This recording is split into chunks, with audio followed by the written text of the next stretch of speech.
ओवैसी। बहुत बहुत शुक्रिया सर। स्पीकर सर, मैं ये वक्फ तरमीमी बिल की मुखालिफत में खड़ा हुआ हूं। किसी एक शायर ने बड़ा अच्छा कहा था, जब भी ज़मीर और ज़र्फ का सौदा हो दोस्तों, जब भी ज़मीर और ज़र्फ का सौदा हो दोस्तों, कायम रहो हुसैन के इनकार की तरह।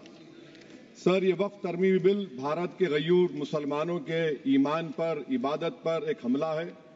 नरेंद्र मोदी की हुकूमत ने इस मुल्क की सबसे बड़ी अक़लियत के खिलाफ एक ऐलान जंग कर दिया, और ये जंग ना सिर्फ मेरे जिस्म पर है, बल्कि मेरी आज़ादी पर, मेरी समाजी और माशी मार्जिनलाइजेशन पर है, मेरी शहरियत पर है, मेरे मदरसे, मस्जिदों, खानखाहों को और दरगाहों को निशाना बनाया जा रहा है। और ये हुकूमत सच्चाई को नहीं बयान कर रही है कि ये तरमीमी बिल से मुसलमानों का तहफ़्फ़ुज़, तरक्की और गुर्बत का खात्मा होगा। ये सरासर झूठ है। सर, अगर आप आइन के आर्टिकल 14 को देखेंगे तो उसमें लिखा हुआ है इक्वल प्रोटेक्शन। अब आप देख लीजिए सर कि हिंदू, सिख और जैन को और बौद्ध को उनके एंडोमेंट में तहफ़्फ़ुज़ मिलेगा, क्योंकि उनका एंडोमेंट बाय यूजर बरकरार है और उनका एडमिनिस्ट्रेशन उनके हाथ में होगा कि गैर हिंदू या गैर उनके मजहब का आदमी दान भी दे सकता है उनके लिए, और एंडोमेंट बोर्ड का तहफ़्फ़ुज़ भी मिलेगा, क्योंकि उसके ऊपर ओवरराइडिंग क्लॉज अप्लाई नहीं होगा, लिमिटेशन का कानून उस पर अप्लाई नहीं होगा। उसके बरक्स ऑपोजिट आप देख लीजिए, मुस्लिम वक्फ को वक्फ बाय यूजर निकाल दिया गया। एक मुस्लिम वक्फ की जायदाद पर कब्जा होगा, लिमिटेशन लगेगा तो जो एनक्रोचर है, जो खाबिज है, वो रातों रात मालिक बन जाएगा और एक गैर मुस्लिम वक्फ बोर्ड को एडमिनिस्टर करेगा। ये आर्टिकल 14 के इक्वल प्रोटेक्शन का वायलेशन।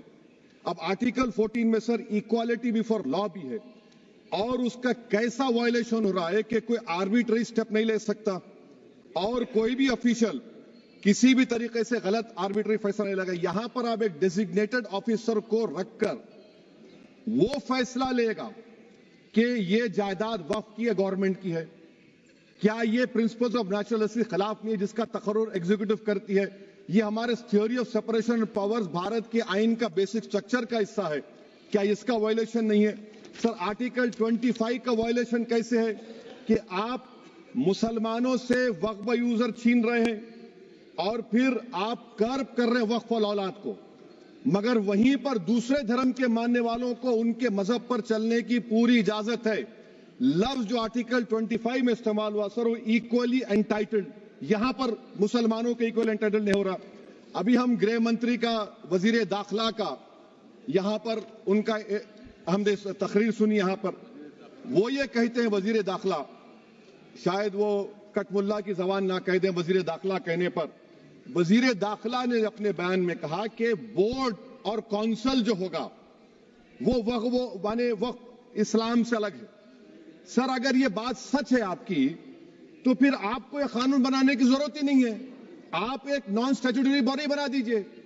ये जो कानून बन रहा है ना सर, ये आर्टिकल 26 इसका सोर्स है, और आर्टिकल 26 जब इसका सोर्स है तो आर्टिकल 26 का ABCD क्या कहता है कि रिलीजियस डिनोमिनेशन को अपने मजहब के अफेयर्स खुद चलाना, मूवेबल इमूवेबल प्रॉपर्टी को लेना और एडमिनिस्टर करना।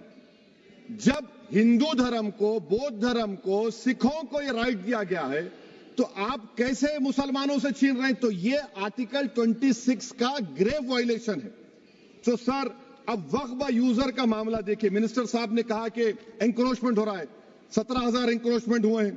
तो यही नरेंद्र मोदी की हुकूमत ने 2014 में उस वक्त के मंत्री ने एक वक्फ properties eviction of unauthorised occupants bill को इंट्रोड्यूस किया। आपने विड्रॉ कर लिया 2024 में उसको। क्यों विड्रॉ किया सर आपने?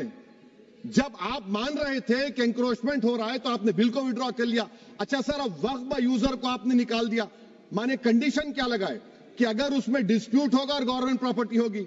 सर, डिस्प्यूट तो है।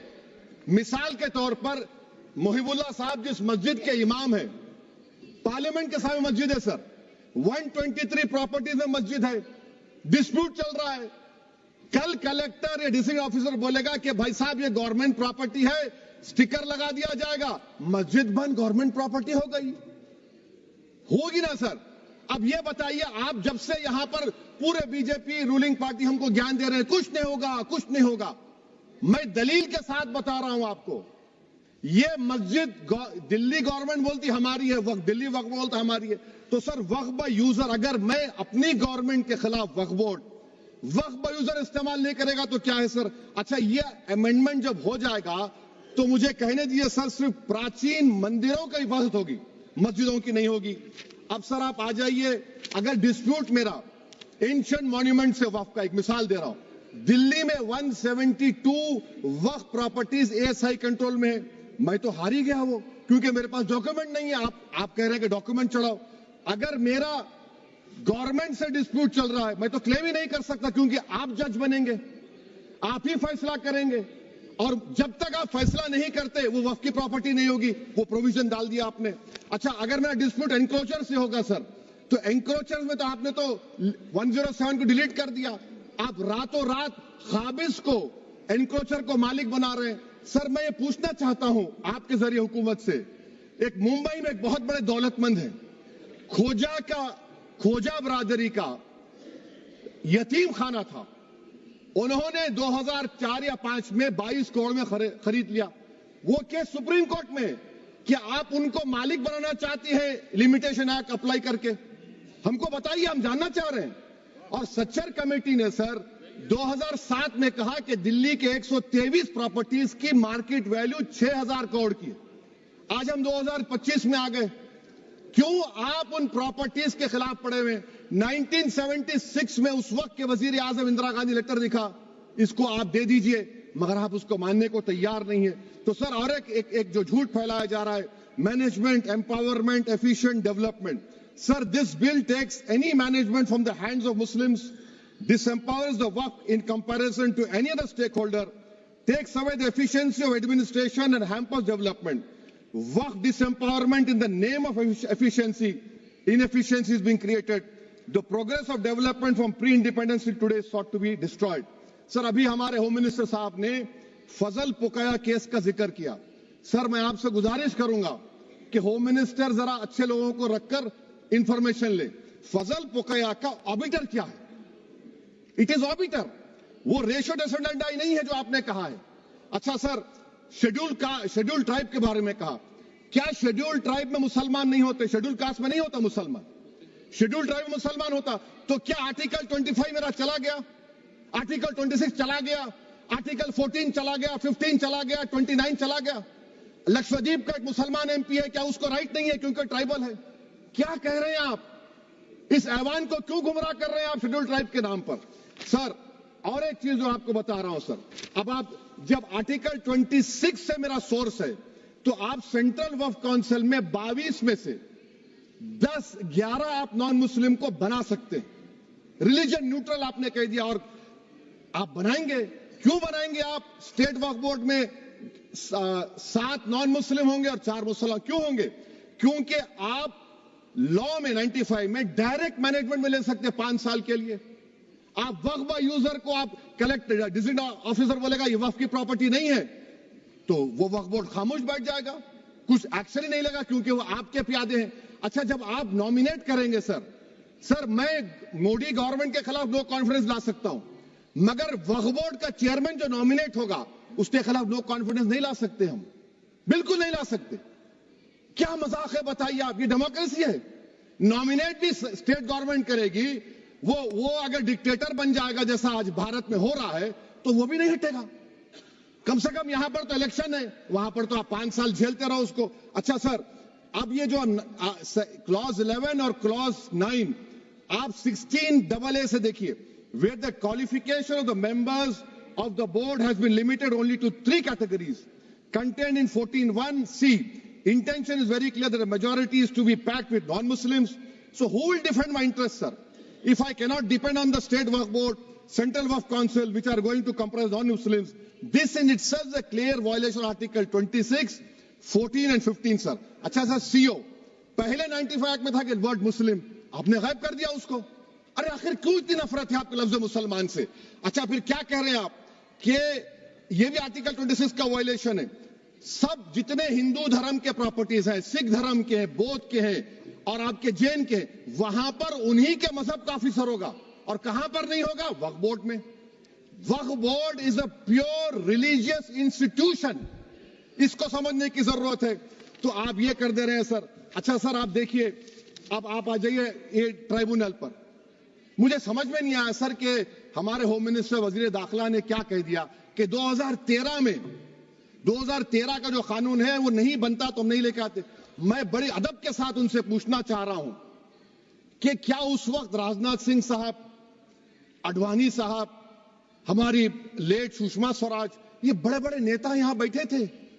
आपने यूनानिमस उस कानून को पास करवा दिया। कीर्ति आजाद थे उस वक्त, अब यहां बैठे हैं वो टीएमसी में। तो क्या आप गलत थे या वो गलत थे? हमको बता दीजिए, आप बता दीजिए। क्योंकि अगर अडवाणी आपके लिए बहुत बड़ा नेता है, मेरे लिए नहीं हो सकते, आपके लिए आपने पद्मश्री दिया उनको। मोहतरमा सुषमा स्वराज की जबरदस्त तकारीर का मैं कायल हूं। वो बैठकर उस 2013 को यूनानिमस पास कर दिए। मुझे कंफ्यूजन है कि क्या अमित शाह, नरेंद्र मोदी बड़े हैं या अडवाणी बड़े हैं? आपके लिए आप तय कर लीजिए। अच्छा सर, आपके tribunal sir, railway Clements tribunal, NGT tribunal, income tax, वैसे 14-15 ट्राइब्यूनल है।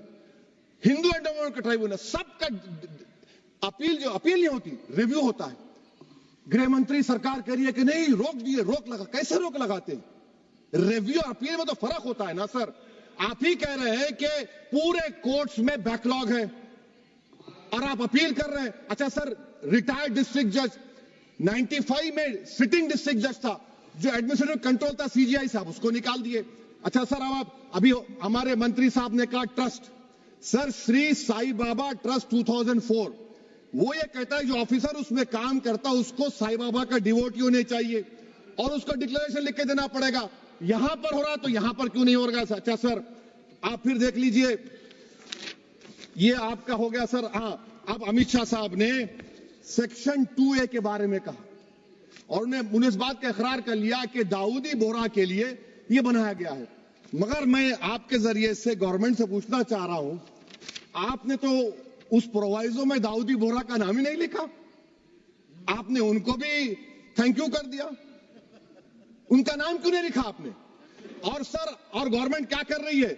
आप मुस्लिम समाज में जो बेकार किस्म के लोग हैं उनको एक रास्ता बना रहे हैं, एग्जिट दिखा रहे हैं कि तुम्हें वक्त से बचना है तो तुम्हें ट्रस्ट बना लो। ये क्या कर रहे हैं सर आप? कम से कम उन दाऊदी बोहरा को आप दे देते। अच्छा sir, clause 3V section 36 clause 18 देख लीजिए। Oral appointment has sought to be discontinued even though it is recognized practice in Islam. Muslim personal law is recognized oral waqf and 1937 Shariat Application Act. Sir आप clause 39 पर आ जाइए। 5 साल के लिए मुसलमान। मैं किरण रिजिजू से पूछना चाहता हूं, सर दाढ़ी रखे तो मुसलमान प्रैक्टिसिंग है या क्लीन शेव आपकी तरह है? तो बताइए हमको, प्रैक्टिसिंग क्या होगा? अच्छा, किसी को पकड़ के मॉब लिंच कर दिया और बोले कि JSR का नारा लगाया, और वो JSR का नारा लगाया तो क्या मुसलमान रहेगा? नहीं रहेगा। या फिर देश के प्रधानमंत्री ने कहा था कपड़े देखकर पहचानो, तो क्या कपड़े देखकर आप कह देंगे? अच्छा, अगर कोई क्रिश्चियन हिंदू धर्म कबूल करता है तो क्या वो मंदिर को नहीं दे सकता प्रॉपर्टी? फिर भारत के संविधान में आर्टिकल 300 क्यों है सर? राइट टू इक्वालिटी क्यों है? फ्रीडम ऑफ रिलीजन क्यों है? 5 साल कहां से लाएंगे? अच्छा सर, और एक चीज सर, और एक चीज मैं आपको बोल के खत्म कर दूंगा सर। इस बिल में वक्फ औलाद का सर, इसमें आप देखिए clause 432, the creation of waqf al-awlad shall not result in denial of inherent rights to heirs, including women heirs or the waqif or any other right of person. Sir, ये article 25 का violation है, शरीयत application act 37 का violation, article 300A का violation है। अच्छा, हिंदू धर्म में सेल्फ एक्वायर्ड प्रॉपर्टी को एक हिंदू, अब उसके फर्ज के 2 बच्चे हैं, वो एक को अपनी पूरी दौलत दे सकता है, कोई रोक टोक नहीं है। वो कहेगा नहीं मैं घर के बच्चों को नहीं दूंगा, मोहल्ले के गरीब को दे दूंगा, वो भी कोई रोक टोक नहीं है। वहां पर आपको बच्चों की फिक्र नहीं है। जब मैं अपनी प्रॉपर्टी को अल्लाह को मालिक बनाकर दे रहा हूं, आप कह रहे बच्चों की फिक्र नहीं है। इतनी मोहब्बत आप बिल्किस बानो से दिखा देते तो आपके लिए दुआएं देती आपके लिए। तो सर आप दूसरी बात आप देख लीजिए सर, आखिरी बात कहकर मैं अपनी बात को मुकम्मल कर रहा हूं सर। नहीं मुकम्मल कर रहा हूं। स्पीकर साहब बहुत टाइम दे दिए। सर आप देखिए, इसमें अमित शाह साहब बोले कि इतनी प्रॉपर्टीज का कब्जा हुआ, चोरी हुई, ये हुआ। सर क्लास 2652A सेक्शन, अगर कोई प्रॉपर्टी बेचता है 2 साल की सजा थी, आपने क्या कर दिया, उसको 6 महीने कर दिया। नॉन अवेलेबल था, आपने अवेलेबल कर दिया। सेक्शन 40 की बात करते हैं। सेक्शन 40 में सर हमको जो ज्वाइंट वर्किंग कमेटी का जो नोट्स दिए, उसमें मिनिस्ट्री ऑफ माइनॉरिटी अफेयर्स ने कहा कि 30 साल में 515 केसेस सेक्शन 40 के और सिर्फ 8 लोग कोर्ट को गए। वक्फ यूजर का कानून तेलंगाना आंध्रा में है, सेक्शन 40 का कानून तमिलनाडु 63 है, आंध्र प्रदेश में 43 है। और सर आप डायरेक्शन दे रहे हैं, अच्छा क्लॉज 4218B देखिए सर, आप रूल बना रहे हैं, कोऑपरेटिव फेडरलिज्म के खिलाफ है, इतना रूल बना रहे हैं। और आखिर में सर मैं आपको बताना चाह रहा हूं स्पीकर साहब, ये बिल का मकसद सिर्फ मुसलमानों को जलील और रुस्वा करना है, मुसलमानों को दूसरे दर्जे का शहरी बनाने का इनका मकसद है। सर अगर आप हिस्ट्री को पढ़ेंगे तो महात्मा गांधी उस वक्त के व्हाइट अफ्रीका में सफेद फार्म अफ्रीका के कानून को महात्मा गांधी ने कहा था कि ये मेरा कॉन्शियंस इसको मानता नहीं है, मैं इस कानून को कबूल नहीं करता हूं। तो महात्मा गांधी ने क्या किया, उन्होंने उस कानून को फाड़ दिया। तो मैं गांधी की तरह इस कानून को फाड़ता हूं। ये अनकॉन्स्टिट्यूशनल है सर। इस देश में झगड़े पैदा करने का काम बीजेपी करना चाहती है मस्जिद और मंदिर के नाम पर, इसीलिए मैं इसका कंडेम करता हूं। और मैं आपसे गुजारिश करता हूं कि मैंने अपने 10 अमेंडमेंट दी हैं, आप इसको कबूल करिए। सर मुझे बोलने का मौका दीजिए और उस पर डिवीजन